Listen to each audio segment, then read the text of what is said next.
Oh man, this great legacy of failure gave me some memorable moments that I will never forget.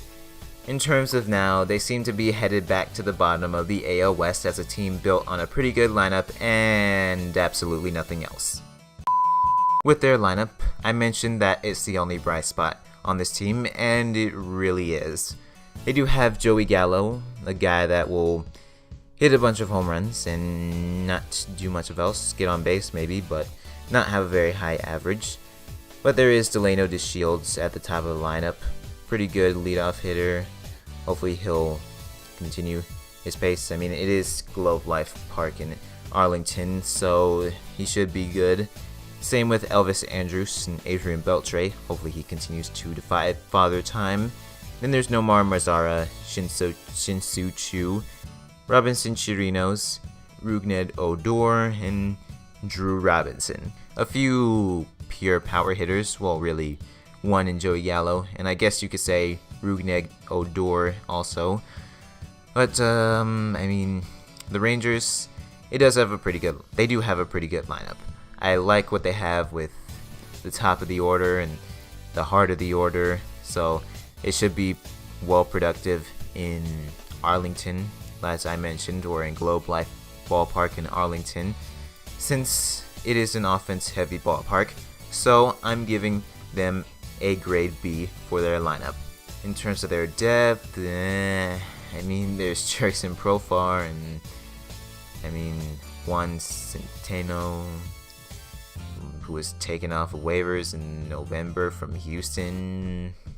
Oh, I mean, not much at the big leagues, and they claimed Tommy Joseph off of waivers from Philadelphia to be in the minors, and there's Jose Trevino and Ronald Guzman, who's a prospect that could actually come up this year in mid-2018 as his MLB ETA. And then, Trevor Plouffe, another guy in the minors, but as a whole, this team, I mean, there's not much to go off of. Maybe Willie Calhoun is a guy that could be brought up this year also. We'll see what happens with him.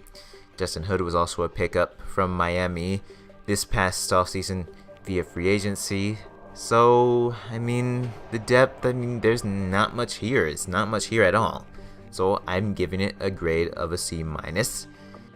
And then when it comes to their rotation, they have a few injuries to Clayton Blackburn, Ronald Herrera, and Joe Palumbo.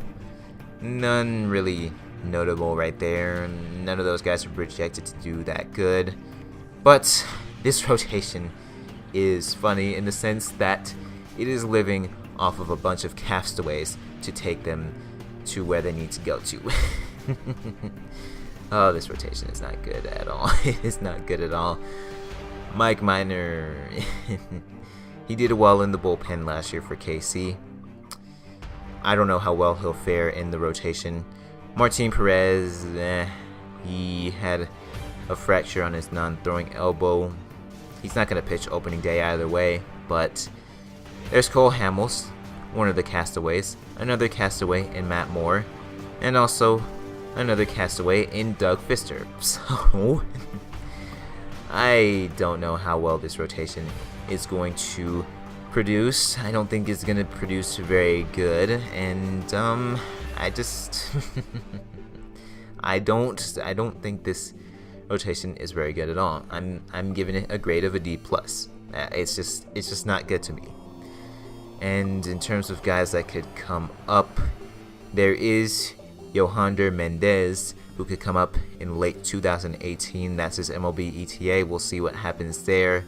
But otherwise, there's not much to go off of. They have a few depth guys in Bartolo Colon and Edinson Volquez in the minors, but I mean, Volquez had Tommy John surgery, and so did Chichi Gonzalez. So the rotation, not good, as I mentioned. When it comes to their bullpen, it is not much better at all. There's Alex Claudio and Matt Bush, two very good relievers, along with Keon Keela. And after that, I mean, Jake Dykman, Chris Martin, there really isn't much to go off of there either.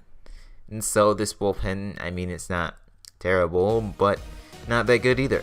C. It's a C grade to me. It's a C grade. Tony Barnett is injured, but he's not projected to do much, and I don't think he's going to do much if he returns this season either way. So this team, this roster, not very good. Not very good.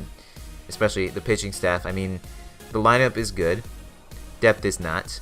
But the pitching staff is ultimately what will lead this team to more wins than what I have them doing. Now, even though the Rangers teams that gave me memorable moments are pretty much gone now, I will say that they still have something laughable. Their pitching staff. This is a staff built on past their prime, washed up castaway pitchers playing in a hitter's ballpark. To add on to that, they have a hitting core with no depth and a tougher schedule than last year. The over-under is 79 and 83, and I think that's very generous.